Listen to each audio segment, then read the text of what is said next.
Hey, Allison, can you hear me?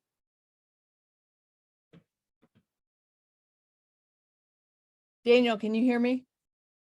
Okay. Allison?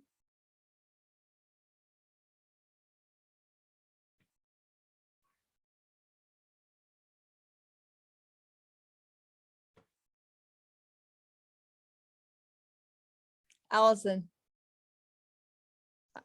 Yeah. Can you do me a favor? Uh-huh. On Engage Patrons, can you email the Zoom link, the Susan Crandall Zoom link to the last, I think it's the last 3 people that signed up. Okay. I'm trying to multitask, but I can't reach. I'm not very good at it. Okay. I have my laptop in front of my big computer. Okay. It's Susan Crandall, right? Yeah, it's the Susan Crandall link. I think Janice on down are the last 3 that signed up. Okay. Janice Thornton. Just Susan Crandall. Nope, that's not it. I wore the wrong pants. They don't have a hook. They just have the zipper. And every time if I move, they just unzip. Oh no. So, Okay. not cool. No. Whoever Okay. designed these pants get an F. Pop that out. Yeah, no one designs women's pants for, oh, Mrs. Beaver. You know that Actual person? women. Oh. Yes, she is the friend of someone I knew in school. Oh. She also used to be on our board. Oh, cool. Well, I hope everyone that signed up actually comes. Alicia Lane. I just called her to let her know that it doesn't start until 11:30 because I know. Okay. Let me, once I am done sending this link, I will copy invitation. You know, I put this tapestry up, but I would have covered most of the mess. My body would have covered most of the mess. So. I'm going to put me I still on. think it looks pretty good. All right. I'm going to put me on mute. I'm putting deodorant on. Okay. That's, I mean, okay. My drive. Oh, where is the Zoom? Oh, full screen.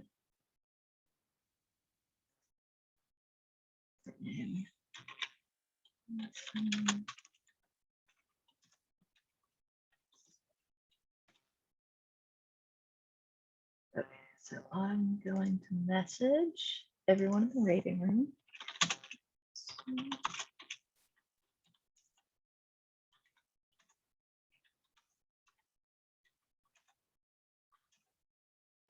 Jamie, you're still muted.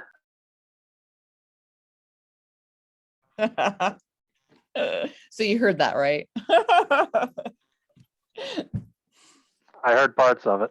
No, I just I sent everyone a message to let them know to not leave, that it starts at 11:30. Please don't go. I'm sending the waiting room a message. The Susan Crandall author talk starts at 11:30. We will allow people into the room at that time. I said something similar Oh, okay. to them. Oh, we're recording. I'm gonna pause. Okay, And hold let on. everyone, oh, sorry.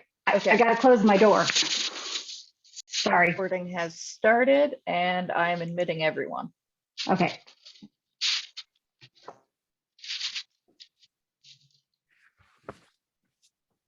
All right. Hello, welcome everyone. We are here for Susan Crandall's book talk, and we're going to have Charity Singleton Craig introduce her. Charity Singleton Craig is a writer, author, speaker, and she is going to introduce this award-winning author. So go ahead, Charity. Where are you? You're on mute, Charity. Thank you. Sorry about that. I'm so pleased to be here to introduce Susan Crandall. Susan Crandall's award-winning fiction blends family drama, social issues, and the themes of loss, betrayal, and redemption, making them popular with book clubs nationwide. She's the author of 12 novels, including the popular Whistling Past the Graveyard, a coming-of-age journey set in the Civil Rights era, The Flying Circus, set in the Roaring 20s, a story of three people who crisscross the country in a dangerous barnstorming act, and The Myth of Perpetual Summer, her most recent book, a story about a young girl in the 60s who struggles to hold her dysfunctional old guard Southern family together in a town set on tearing them down. Writing is actually not Susan's original career. First, she was a dental hygienist. When her younger sister admitted she'd been secretly writing a novel and asked for Susan's help, Susan entered the addictive world of storytelling. She and her sister actually co-authored 4 novels before Susan wrote her first solo novel, Backroads, which was also her first published work and released in 2003. Backroads was awarded a Rita for Best First Book and 2 National Readers' Choice Awards. Also, Whistling Past the Grave was a Target Book Club and Indie Next Pick, and it also won the SIBA 2014 Award for Fiction, and it's currently optioned for film. And The Flying Circus was also a SIBA Okra Pick. Dedicated to the idea that there's no better teacher than experience, Susan has had many adventures as she built her characters and their lives. In addition to normal writerly exploration using libraries, museums, books, articles, interviews, and road trips, Susan's research has taken her into the skies in a vintage biplane, had her hanging out the open door of an in-flight Vietnam-era Huey helicopter. She's worked with search and rescue dog training teams in abandoned quarries and gravel pits. And once, her research caused her to be briefly suspected of industrial espionage. That's my favorite. Except for a 7-year stint in the Chicago area, she's lived her entire life in her central Indiana hometown of Noblesville. She and her husband have 2 grown children and 4 grandchildren. Join me in welcoming Susan Crandall to the Frankfurt Library's Women's Expo. Thank you, Charity. That was so lovely. Even I like me now. Thank you. I want to, before I start, I want to thank our sponsors. We can't, this Women's Expo would not be possible without them. So I would like to thank the following: Brenda Buckingham Ehrman, Glinda Fry, the Friends of the Frankfurt Library, Dennis Hoffman, Allison Mon, NHK, CIO Desai, Susie Rust, Nancy Ward, Zonta Frankfurt, and Pam Nichols. And then this event is made possible with the support of Indiana Humanities and the Glick Philanthropies. So wanted to make sure that we touched that. And do you have anything to say before we start with the questions? I think they've said about everything that anybody needs to know about me. I thought it was great. A lot of It that was stuff great. Yeah, I love that stuff I didn't know, and I may have to come back and have you elaborate on some of that, because that was very Like the industrial espionage. I would love to know more about that. So definitely. But first of all, what kind of family did you have? What did your parents do? My parents were risk takers and definitely forged their own paths. They were married when they were 19, and my dad quit school at 16 to join the Navy, and they traveled a little bit obviously with the Navy. I'm going to get rid of one of these because I can't stand. Can you still hear me okay? Yes. Yeah, okay. So my dad worked lots of different jobs because he was, in fact, my brother says the best thing that described my dad was Frank Sinatra's song, My Way. Everything he did it his way. But he ended up, most of my life had a music store here in Noblesville. And once the open air venues started, and we started having a lot more traveling rock concerts and things, there was always a steady flow of people through the store, and they never once called me when someone famous was in there, which I was very disappointed. And so my mom was his partner in their family business, and so I grew up just kind of leave it to beaver-ish. Even though my parents are great risk takers, I am not. But my dad was a private pilot and built his own planes, since there was no money for actual, expensive things. He made almost anything fly. He built a gyrocopter, which is basically a lawn chair with an engine and a helicopter blade on it, and just kind of went from there. I have an older brother, much older. He's 8 years older than me, and a younger sister who, if you've read Whistling Past the Graveyard, that is where I got the experience of that type of a personality that was totally out there, definitely leap before you look, and impulse control issues. So I spent a lot of my childhood, watching her and saying, oh no, stop. Oh, too late. But so it was, it was a good family. We have lots of varied family experiences. Plus, my mother's family had been in this area since the first white settlers moved here. So I remember, at the family reunions when all the kids were out playing in the barn, I was sitting around listening to all the old great aunts and uncles talk, which I find to be a very good education for writing.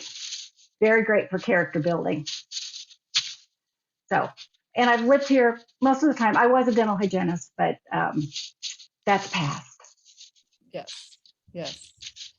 Well, thank you. I was born and raised in Tipton, and I lived there most of my life, and my family's still there, and they'll never leave. They love it there. They love it. I know. I'm very attached to this town. I lived in Chicago for 7 years, and miss this place every day. Yeah. Yep. What drew you to reading books, and what were some of your childhood favorites? Well, I lived about half a block from the library in Noblesville. Great. So, and they had story time. You would get to go and listen once a week, which, all I had to do was walk half a block. And even though it was a half a block, my library books were always late. Always late. I funded the library on my dimes of penalties. When I was young, I liked reading, surprisingly enough, nonfiction. My very favorite thing was they had a whole series of books in our library that were those little small bound biography books of famous people in history. So I guess I've always been drawn to history, and maybe that's all part of my preparation for building characters, was reading all those biographies as I was a kid.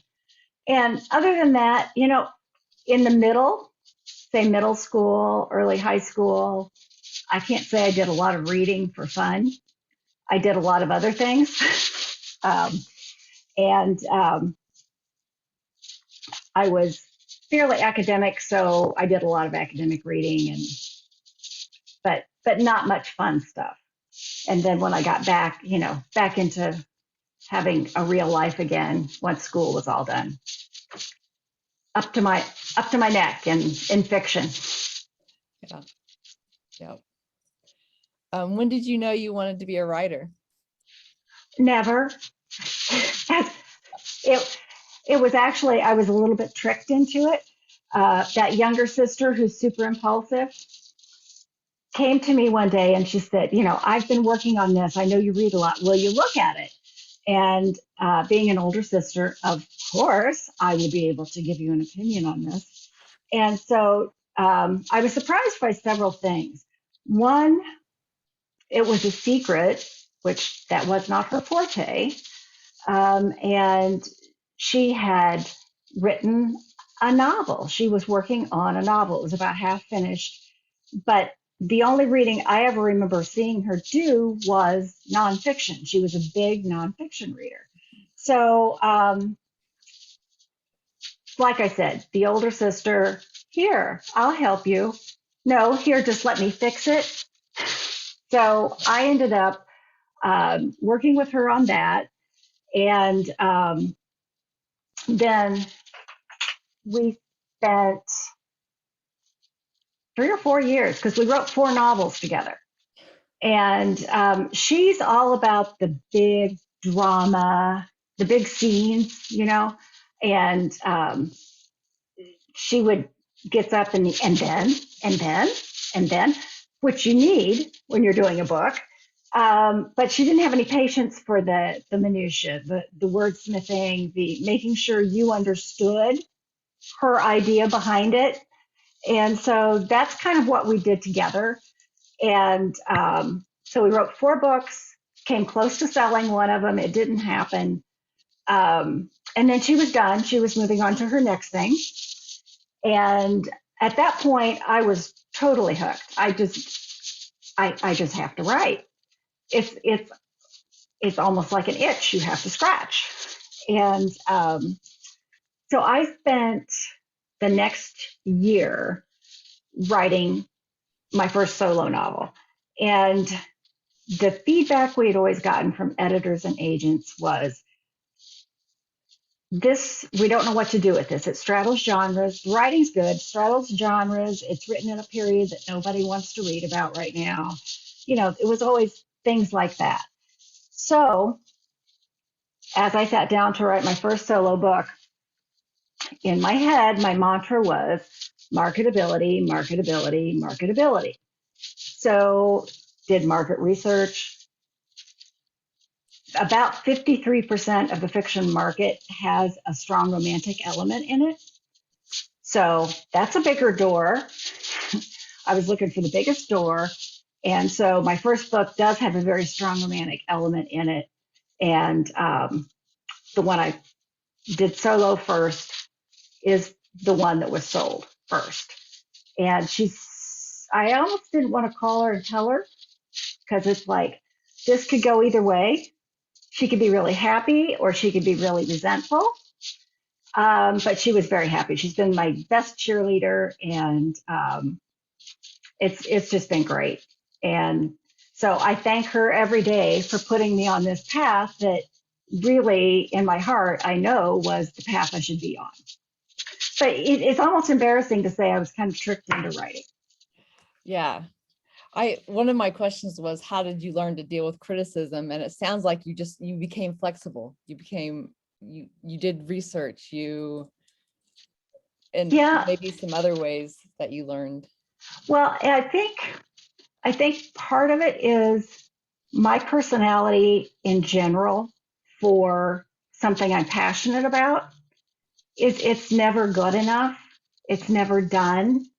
There's always more that can be done. So I'm hungry for feedback. Mm-hmm. And the thing I had to train myself to do was not to react to the feedback right away, because, you'd get some, well, we think this, needs to be adjusted, blah, blah, blah. So I'm off and I'm working on it. And after a while, I decided, I really need to take a step back, spend some time thinking about it, because your story is your story. And if other people, too many fingers get in it, then you lose it. And I think you lose the impact on your reader. So I've had to spend some time not reacting, as opposed, not reacting in a proactive way to fix it, by taking some time away from it, think about it. And sometimes the thing that people, in fact, I had the same editor for all of my books, which is kind of rare. And one time she told me, a note in the margin was, I think this should have happened by now in the book. And I'm thinking, okay, but that what she wanted to have happen made no sense for the story. I mean, it made sense for the story in the long run, but that point that she wanted to put in would not have worked. But it told me there was something wrong. There was something missing in this aspect of the story. So, and it was a book about 4 teenagers that went on a camping trip, came back, minus their chaperone, and the chaperone was dead. So everybody comes back with a different story about what happened. And the book was called Pitch Black.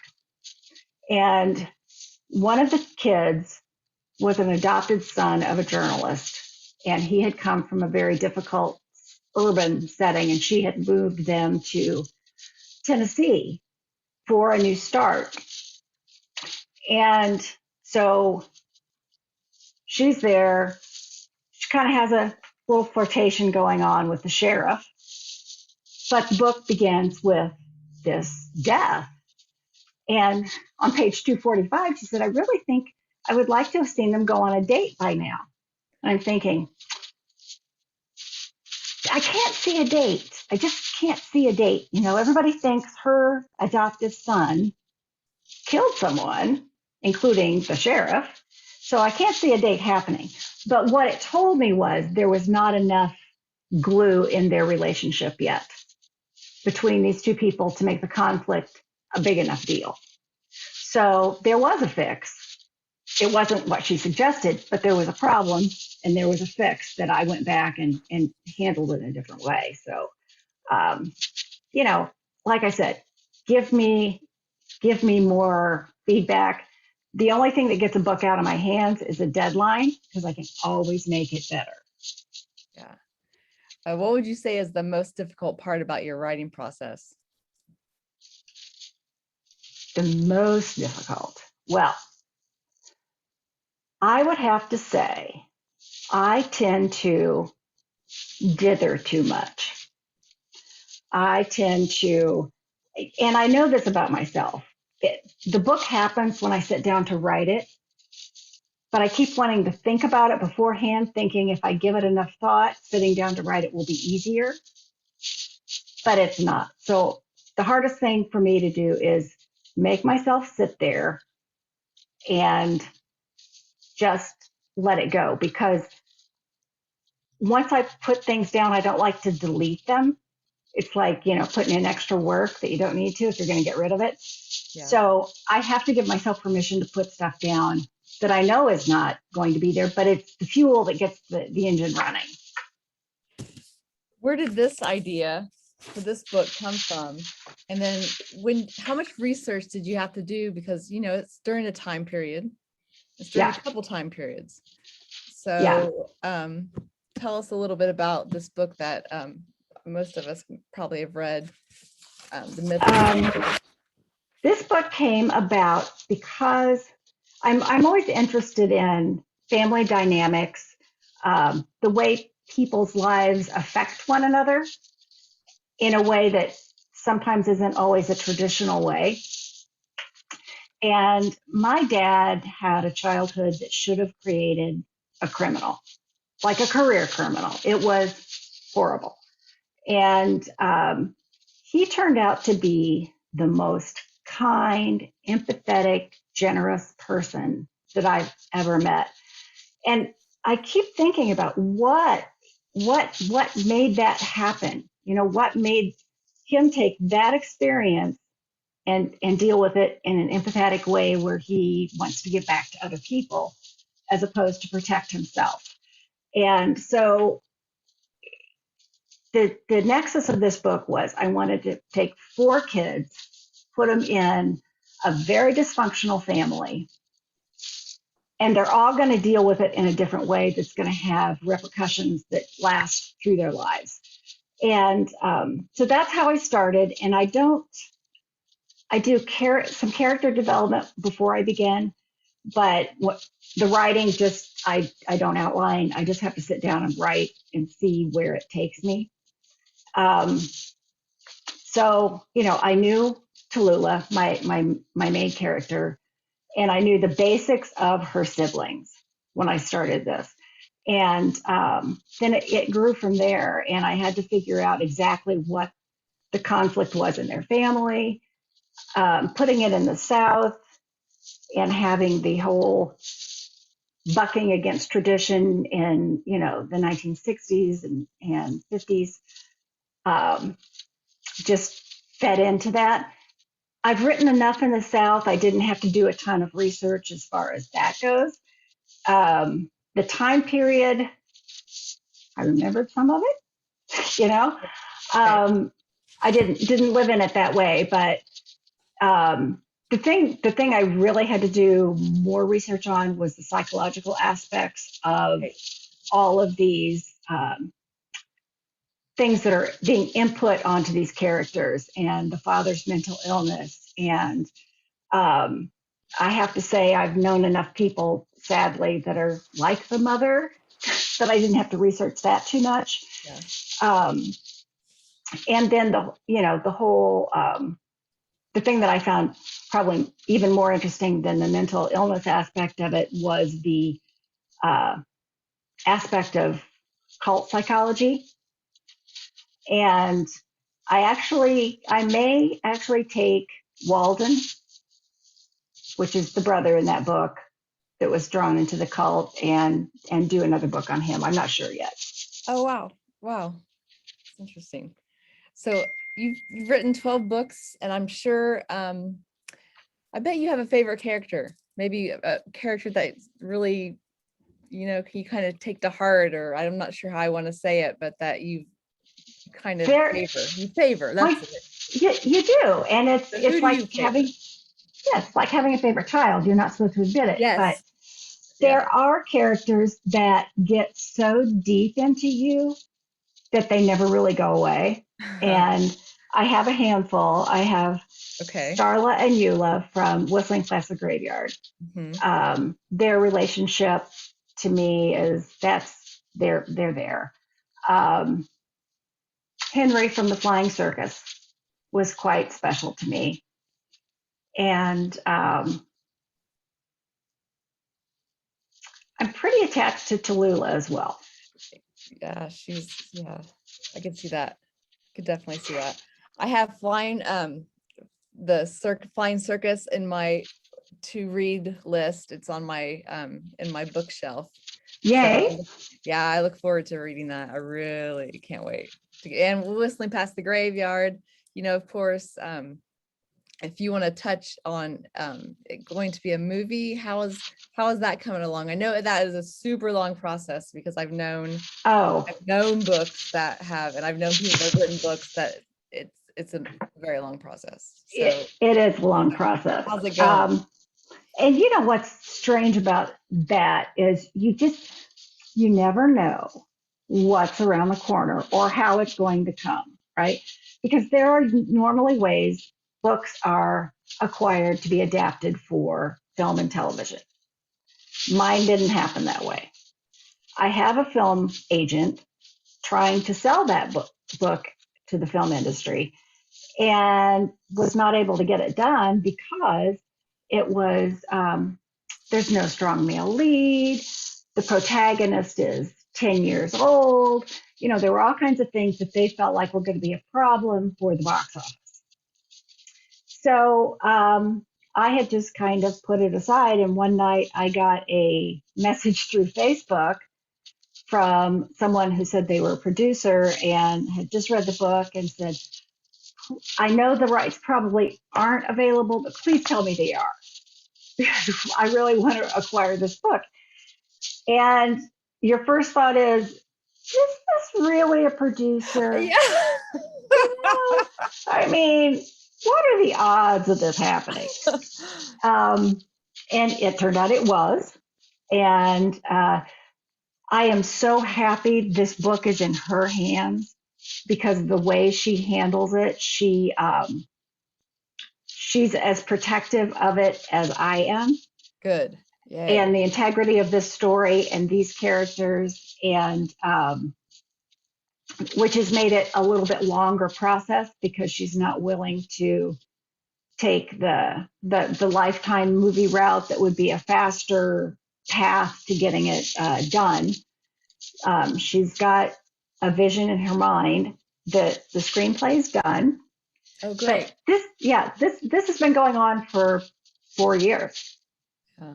But we had a year of COVID in here that's kind of messed everything up. But so the screenplay's done. She has a director, and now we're just hoping all the other things can come together and we can get this out. But once they acquire your book, they don't. For someone like me, I mean, if you were, John Grisham, he may have a little more input on film adaptation. But once you give those rights to them to adapt, you don't have any control over it anymore. Yeah.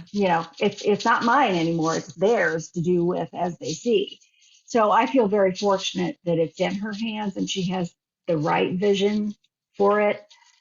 We had a long discussion about that before, we signed the contract. And she's very good about keeping me in the loop and letting me be involved, which is another thing they also don't have to do. So it's been an education, if nothing else. Yeah. Well, that's great. I can't wait. I can't wait for it to come out. So I'll be looking. Me forward either. to it. So that's really great. What advice do you have for writers getting started? Well, I think the most important thing, if you want to be a published writer, is tenacity. I have a drawer full of rejection letters. If I had stopped, they don't come and knock on your door and say, "I hear you have a book. Would you like to sell it to us?" No, you have to keep putting it out there. You have to keep trying to improve your craft. For me, with the science degree, my craft is all self-taught. So I think I'm in a constantly evolving learning circle with this still. And you can always make it better the more input you get. But my response for it, and it was actual mail back then, for every rejection letter that I got, I sent out 3 more query letters. That's the only thing you can do. Keep going out, keep going out, keep going out. And the other thing is, I stole this from Michael Connolly. He says, for your writing process, write with your head down, which means don't let all that other stuff get in your head when you're doing your creative process. Don't let what other writers are doing, who's getting the attention. Don't let, okay, well, how is someone else going to react to this in your writing process? It's you and it's that piece of work. It's not what's happening with that piece of work after it's out of your hands. And as long as you keep that connection, your work is going to be stronger. Great advice. I love it. I watched an interview with you, and you were working on a project at the time. So I'm curious, are you working on something right now? And I'm just curious to see if it's the same thing. If the same. If it wasn't all that long ago, well, my current work in progress is now over 2 years in the works. Sounds like it could be the same thing. Yeah. It's it's this lack of deadline thing. I hate that. Yeah, it's not going to come out of my hands, That's until right. somebody takes it. Right. But it's a story about 5 kids in the 50s and 60s whose lives intersect only at a summer resort in Michigan. Yep, that's it. And so, they have several years where they build these relationships. And of course, all of their own family things are varied and complicated. And so when they're 17, one of them is murdered. And at that point, fingers are pointing accusations everywhere. And since, they all go their separate ways at that point. And all these relationships that were so important to them are cut off. And then 7 years later, the main character is a nurse in Vietnam. And one of the people that comes into her field hospital is one of the kids. And he makes a request of her that takes her back to Michigan. And when she goes back, she starts to make some more, those connections again. And they actually figure out the truth of what happened that night, the night. So it's two timelines. It's the kids growing up. It starts when, they're around 11. And then the 1969 when she comes back. Well, I'm obsessed with time periods. So I love that your books are set in all these time periods. So I look forward to reading more of them. So Thank you. that's great. I love reading time periods. You get to walk into a door that is closed, right? Right. It's closed to us now, other than that. Right. What books or authors have most influenced your own writing? I'm all about character. So when I read a book that has really strong characters that are handled, and there are just certain writers that have such a gift for character development. And one of them, whether you like all his stories or not, is Stephen King. He can crawl into just about anybody's skin and be able to make you look through their eyes, which I think is great. I love The Stand. Lonesome Dove is one of my favorite books. Larry McMurtry's Lonesome Dove. Those characters. Oh my gosh, I read that book 25 years ago or 30 years ago, and it's like they're still there. Yeah.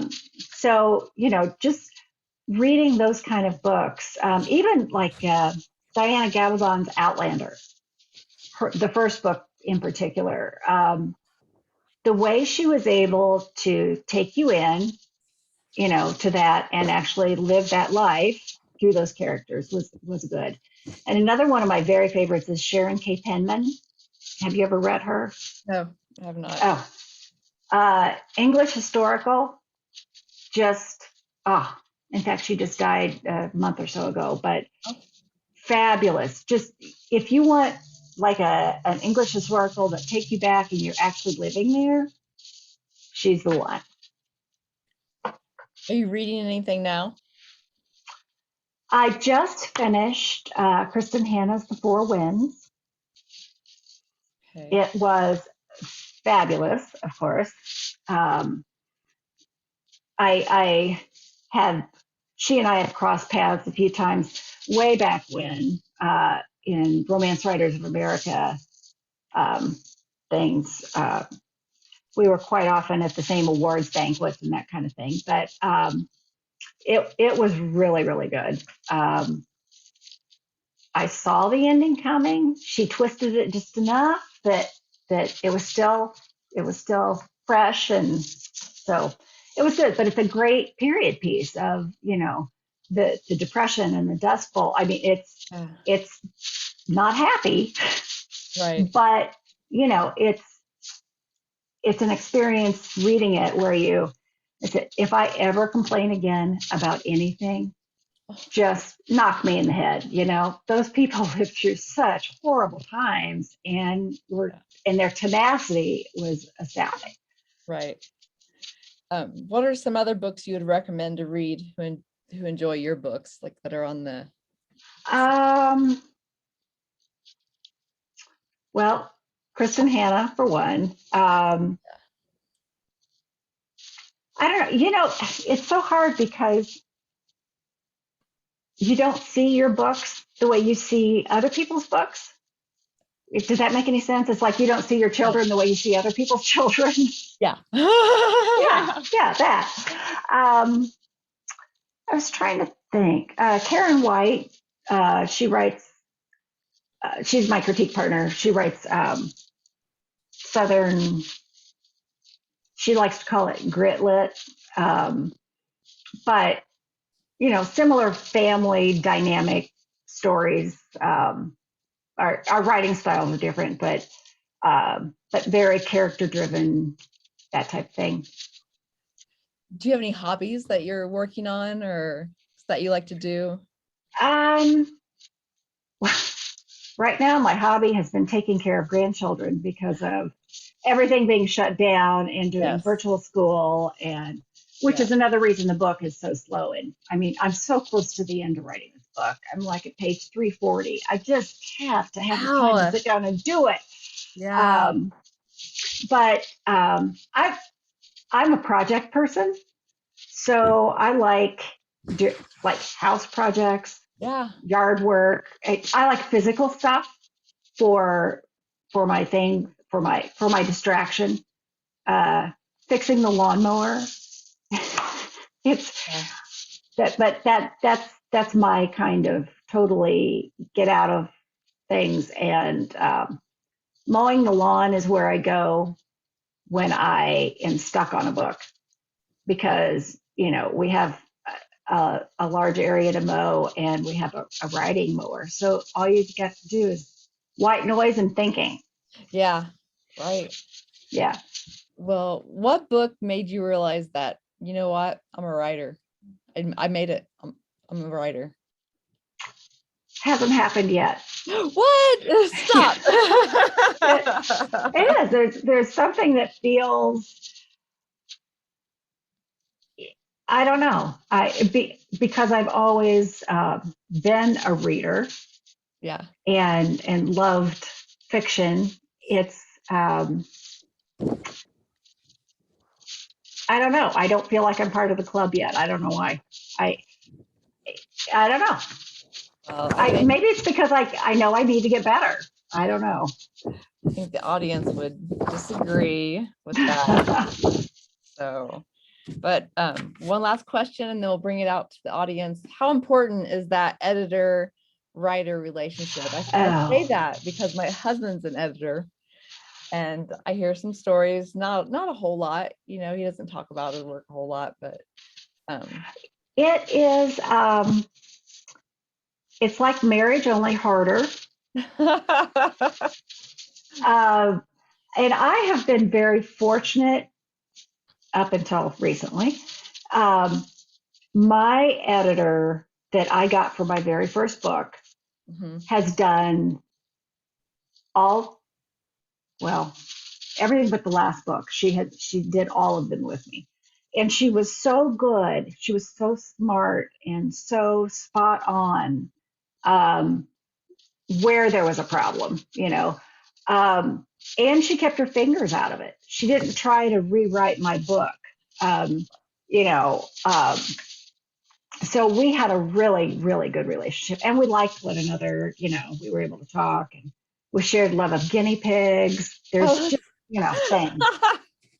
things.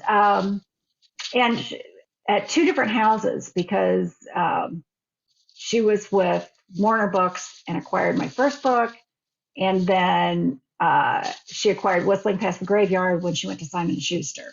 Yeah. So we're buds.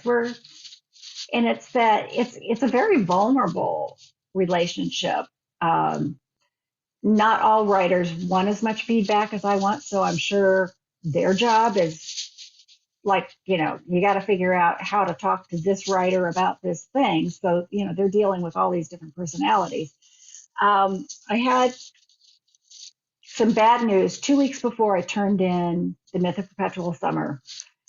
She called me and she said, "You're not going to be happy, but I'm leaving Simon & Schuster." And I said, "Well, not till you're done with my book, right?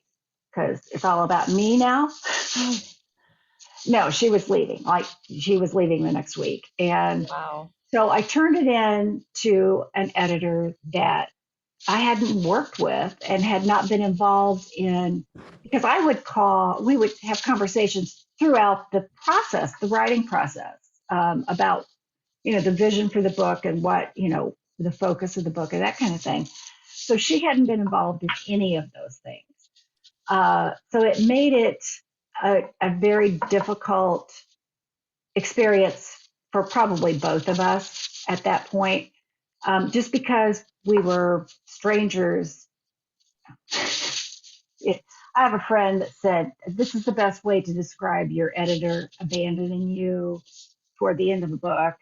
It's, okay, my husband doesn't like to hear this. So your husband dies. The next week, someone gives you a new husband. They give you a new husband, and you have to go live with him. So it's very similar to that. It's a very intimate relationship. And, so now you're normally have gone through a process together to get this book to where it is. And now you're doing it with a stranger. And so she and I did not have the same vision for this book. She had different parameters that she thought was important than I did. She was very length was an issue for her. Reader fatigue was, all those things that I don't think about when I'm writing a story, because it takes, a story takes what it takes to tell it, as far as I'm concerned. But I ended up having to cut some of the Myth of Perpetual Summer, and I think it was a stronger book with what went out still in there, but I could be wrong. Huh. Yeah, that's tough. I can't imagine, can you reveal anything that you cut that Oh, sure. It was a difficult process because I can't imagine. Yeah. well, Your baby, I can't imagine just having to. Well, and it's not rid of like it's not well, and she wanted it because I had decided when I wrote it chronologically.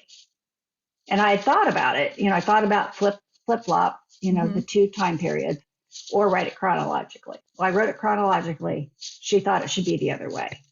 Huh. Well, it's not just moving chapters around. You have to be linked, and you have to segue into them. So, I was okay with that because I understood that, that it's another way to do it. And she read it, felt like that would be stronger. I'm okay with that. So when she said it needed to be shorter, my suggestion was, okay, I'll take out the center section, or the California section, and we will just refer to that, feed that in backstory in, the current day sections of the book. And, what happened to her then, because there was a whole lot more in that section than there is now. And she was, nope, she liked that. She liked the contrast. She liked it. So it was hard to find a thing that we agreed on that we could cut. So I ended up cutting, she was with Cody a lot longer. There was a lot more on-page relationship with them. And it all fell apart at the Democratic National Convention instead of earlier. So that's kind of what got taken out of it. Someday I'll just put it on my website and people can read it.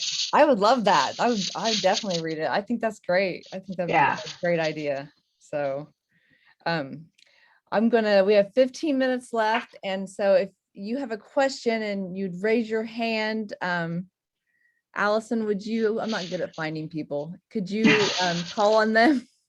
I don't know how to maneuver. Would you call on someone if they have a question? Does anyone have a question for Susan? Oh my. Elaine, you can unmute and ask your question. Oh. There we go. Yes. Okay. First of all, Susan, I just want to say that I have loved those three books, Whistling Past the Graveyard and The Flying Circus and The Myth of Perpetual Summer. Aww. My husband and I have always been compulsive book buyers. So when I met you at the author's fair at the library, I got Whistling Past the Graveyard, and it went on my stack. And I have two stacks. I have my upstairs stack and my downstairs stack. I And get you. then I got the other two, and I loved them. I loved Whistling Past the Graveyard and the Flying Circus. And I had read The Myth of Perpetual Summer, but after Jamie and I talked about this meeting, I realized I couldn't remember much about that book. So this past week, I read it again, and it was just amazing, absolutely amazing. And I can't help but think, I mean, it just makes me feel like, surely to goodness, you must have gone through some of the stuff that your characters, your main characters, go through. I mean, because you are so deep into that I don't know. I've told Jamie there are a couple of authors that John Riggs from Mulberry here, he was at the author's fair when you were there, and I had heard about him, but I started reading his books then. And Louise Penny. Oh yeah, yeah. Those two authors, I love their characters. I would know those people if I saw them walking down the street. And when I get to the last book, I can't read it until I know that there's another book coming. Oh. Well, John Riggs he's already written the last one, and it's sitting on my shelf, and I can't do it because Just can't I can't say goodbye to these people. But that's over time, you know. But your characters, I feel that way in a one-off book. I just, you know, and I really appreciated the epilogue at the end of The Myth of Perpetual Summer to see how everybody came out. But I can't imagine, I think the book was perfect. I can't imagine that having Tallulah and Cody, you know, reading a longer relationship between them. I think maybe to me, it was more effective being shorter because it was so passionate, and it was really a bigger heartbreak. Yeah. See, maybe my editor must have been right. Well, but that's my opinion. That's not everybody's opinion. Well, but that's just the thing. And that's the other thing, you know, when you ask about writers and advice for them, don't try to please everyone because you can't, right? We all like different colors, different flavors, different movies, different books. And that's why there are so many, because everybody has a different thing that speaks to them. So, you know, you can't that's another thing about writing with your head down. You can't try to please everyone. And I really, what you just said about, you know, surely I would have lived some of this, that is such a good compliment, because I have been very fortunate and have not had the hardships that I load onto my characters. I think the thing that my gift is observation and watching and absorbing things going on around me. And then being able to, you know, when I'm writing, I literally try to crawl inside that person's skin and, you know, view the world through their eyes. And I think, you know, that connection maybe is what is working. But no, in fact, one time I was at a talk and someone raised their hand. She said, "You write such horrible mothers." She said, "Does this come from experience?" And she was feeling so bad for me. And I said, "Oh gosh, my mom would be." I said, "No." And so now I try to preface, I had a very good mother. You know, this is not from experience. You don't have to feel bad for me, feel bad for my characters. But my mother was a a Spitfire. The whole time that my younger sister was growing up and, being the wild child that she was, my mom used to say, I don't know where she gets that. It must be your father's side. I don't know where she gets that. But, when you get to be an adult and you view your parents as human beings and not parents, it was like, that apple did not fall far from the mother tree is where it came from. So, I was talking to my coworker, and he has a degree in English. He was an actor, taught English, but he was talking about how a good observer is usually a good writer. Someone Yeah. that is constantly observing and watching, the ones that go into coffee shops and sit there by themselves and watch people and yes. notice things that others wouldn't notice. Well, and that's, people quite often, when Whistling came out and I did my book tour, a lot of it was in the South, and they were all stunned. You're not from the South? How could you do this? And so what do you do for research? And how do you make this connection? And I said, well, I'm almost embarrassed to say it, but I like to go to small local restaurants and sit all afternoon, watch people come and go, and I'm an eavesdropper. So that's just what happens. I'm not necessarily listening to the content of what they're saying. I'm listening to how they say it and how they relate to one another. And so, yeah, it is. And quite often, the writer is not the one in the center of the room. I never want to be the center of attention, which is why I sit in a room by myself all day and write. The writer's the one sitting over in the corner, what with the eyes shifting, watching what everybody's doing. And I think, you just kind of absorb that. And it all goes in, and you don't use it all at once. It's sooner or later, it all bubbles out. Yeah. I'm not a writer. I have an art degree, but people always would be like, you got to eat by yourself. You do this. And I've done it forever since I was in high school and college. And I always did stuff like that by myself, and they could never understand. And but you're not by yourself. Right. You've got all this other stuff going on. Yeah. It's like going to a movie. That's right. So, but all right. Any other questions? Elaine, As far as Whistling Past the Graveyard, the movie is concerned, Mm-hmm.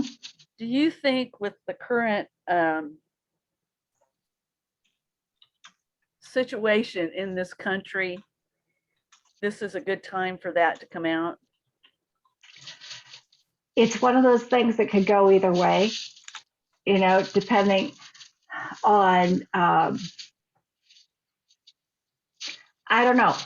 To me, that story speaks to the universality of humanity, right? That we all, and when I started that book, it was the search for maternal love, right? And both of my parents lost their mothers when they were very young, and I always saw what that absence did well, not in a child, but they didn't talk about it a lot, but over the years you gather what a hole that left in their lives. And so Starla's job was, her journey was to find this maternal love, and to find it in someone who is as far from you as possible in your normal life.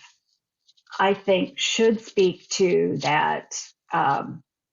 It's the human connection, right? It's that we all are looking for the thing that fulfills us. And I think hopefully, and the producer and I have talked about this a lot, what will help this book or movie be more acceptable in the current climate is that neither one of these characters were the savior. They saved one another. Eula and Starla were such a synergistic relationship where they filled in the gaps and shored one another up in each of them's, not weakness, but in their need for human connection. And hopefully that's what will be taken away. Right now, you can't tell what interpretation you're going to get. And, you know, it doesn't take much out in social media to tank things. And so hopefully, you know, people will take this for the story of unity that I wanted it to be. When I started writing the book, I did not plan on the civil rights aspect being a large part of it. It just happened as I told the story. I put it in the South. Well, first of all, the quest for maternal love, I wanted Starla to be a runaway. And so that's what made me move it back in time initially, because I needed this child to run away, and we don't have Amber Alerts and cell phones and all of those things that hopefully protect our children more now. So I put it back in the 60s because I was thinking, you know, 1965, I rode my bicycle just about everywhere in town, and, you know, so that's what started that. And then you build on, you know, where can you, I like using my setting almost as much as a character to create the story. So I was looking for the most conflict I could find. So I put it in the South in 1963 at the height of civil rights, because I knew Eula and Starla were going to be of different races to begin with. And so, you know, that made it hardest for them. And that's what you do as a writer. In my real life, I will walk a mile to avoid a conflict. But, you know, for your characters, you got to pile it on. You got to give them the conflict so they can push through and find out the people that they really are. So hopefully, you know, you can never predict. It's like you can't predict who's going to like the book and who's not. And you just do your work. If they look at it in the context of the time, instead of just wanting to wipe out, you know, that's part of history. That's a very good statement, because when I sat down to write that book and decided, you know, where it was going to go, I spent a lot of time trying to figure out, how am I going to portray this? Am I going to portray this acceptable to our present day sensibilities, or am I going to portray it as I have found it to be in research? And you know, there's tons of video footage. I mean, you can get a real firsthand look at, you know, the whole civil rights movement. And so, you know, am I going to portray it as I see it happen at that time, or am I going to through our present day sensibilities?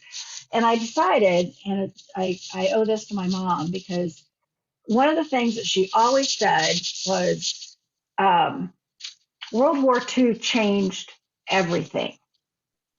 Everything about life changed. And she said, pretty soon there's not going to be anyone left who lived it and can tell about it the way it, you know, it actually was. And I thought the civil rights movement, the birth of that, we're not far from losing a lot of those voices that have been telling that. And so, you know, I tried to owe it to them, you know, because eventually what's going to be left is what's written. And it's like, okay, so you read it, it's already been sanitized somewhat. So what was the big deal? Why was it so bad? And, I think it needed to be a true depiction as much as I could do from, my perspective. So I do think right now everyone's sensitive, everyone's raw, and it makes it hard to not filter things.